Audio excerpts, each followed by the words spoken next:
मृत्यु पर भगवान श्री कृष्ण की शिक्षाएं, बुद्धि और शांति के साथ अपरिहार्य यात्रा को अपनाना। परिचय। मृत्यु एक सार्वभौमिक सत्य ने सदियों से मानवता को भ्रमित और भ्रमित किया है। हिंदू धर्म में भगवान विष्णु के 8वें अवतार भगवान श्री कृष्ण मृत्यु दर के विषय पर गहन ज्ञान प्रदान करते हैं। पवित्र ग्रंथ भगवद गीता में पाई गई उनकी शिक्षाएं मृत्यु को एक प्राकृतिक और परिवर्तनकारी प्रक्रिया के रूप में समझने में अमूल्य अंतर्दृष्टि प्रदान करती है।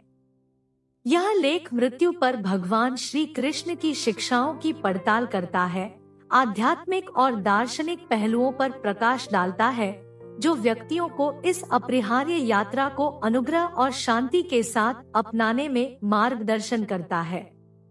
जीवन की नश्वरता को समझना। भगवान श्री कृष्ण भगवद गीता में जीवन की अनित्य प्रकृति पर जोर देते हैं। वह सिखाते हैं कि भौतिक शरीर अस्थायी है, जबकि आत्मा शाश्वत है। कृष्ण के अनुसार आत्मा न कभी जन्मती है और न कभी मरती है। यह बस जन्म और पुनर्जन्म के चक्र से गुजरता है, जिसे पुनर्जन्म के रूप में जाना जाता है। मृत्यु को अंत के बजाय एक संक्रमण के रूप में समझने के लिए आत्मा की इस शाश्वत प्रकृति को समझना महत्वपूर्ण है। कर्म और पुनर्जन्म की अवधारणा। कृष्ण की शिक्षाएं कर्म की अवधारणा, कारण और प्रभाव के नियम को स्पष्ट करती है। वह समझाते हैं कि प्रत्येक कार्य के परिणाम न केवल इस जीवन में बल्कि अगले जन्मों में भी होते हैं। इसलिए मृत्यु उसके पिछले कार्यों के आधार पर आत्मा की यात्रा की निरंतरता है। धार्मिकता और सदाचार का जीवन जीकर व्यक्ति जन्म और मृत्यु के चक्र से मुक्ति, मोक्ष के करीब जाकर अपने भविष्य के अस्तित्व को आकार दे सकते हैं। अलगाव और जाने देने की कला। कृष्ण भौतिक संसार और भौतिक शरीर से वैराग्य का अभ्यास करने की सलाह देते हैं। सांसारिक मोहमाया से खुद को अलग करके व्यक्ति शांति के साथ मृत्यु का सामना कर सकते हैं। अनित्य शरीर के प्रति लगाव भय और दोह की ओर ले जाता है, जबकि वैराग्य आत्मा को अपने शाश्वत स्वभाव को पहचानने की अनुमति देता है, जिससे मृत्यु को अस्तित्व की प्राकृतिक प्रगति के रूप में स्वीकार करने में मदद मिलती है। योग और ध्यान का महत्व।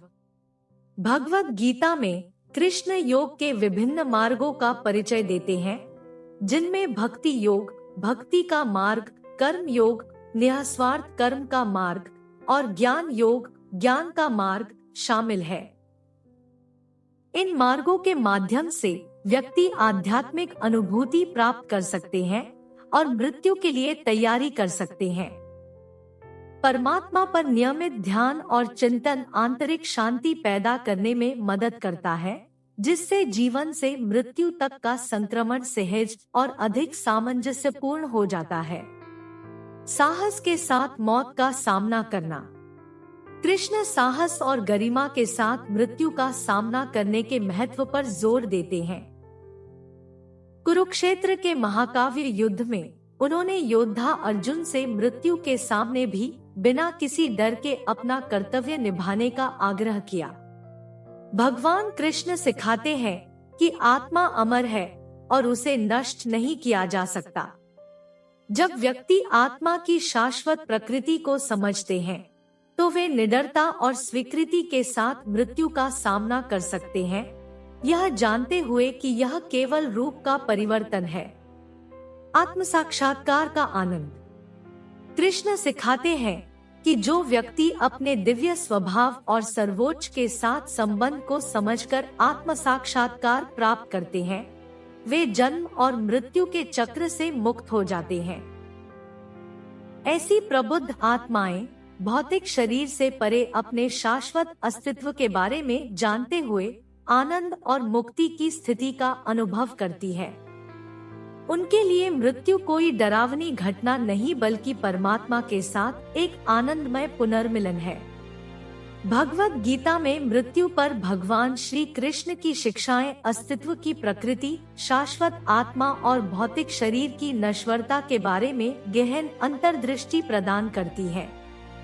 कर्म, पुनर्जन्म, वैराग्य और आत्मबोध की अवधारणाओं को समझकर व्यक्ति ज्ञान, शांति और निर्भयता के साथ मृत्यु का सामना कर सकते हैं।